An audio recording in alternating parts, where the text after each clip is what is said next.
السلام عليكم ورحمة الله وبركاته مشاهدينا الكرام. إليكم موعد وتوقيت مباراة فريق نهضة بركان وحسنية أكادير في مؤجل الجولة التاسعة في الدوري المغربي 2026.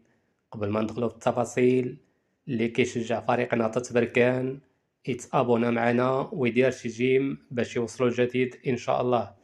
إلى التفاصيل: يستقبل فريق نهضة بركان على الملعب البلدي بمدينة بركان أمام الجماهير البركانية في مؤجل الجولة التاسعة في الدوري المغربي 2026.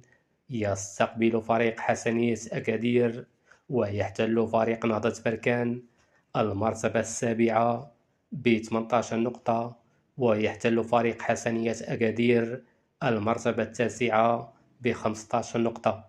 المقابلة ستنطلق يوم الأربعاء المقبل الموافق ل4 في شهر 3 2026 في الأوقات التالية: التوقيت في المغرب والجزائر وتونس 10 مساء، التوقيت في دول الخليج 12 مساء، التوقيت في أوروبا 11 مساء.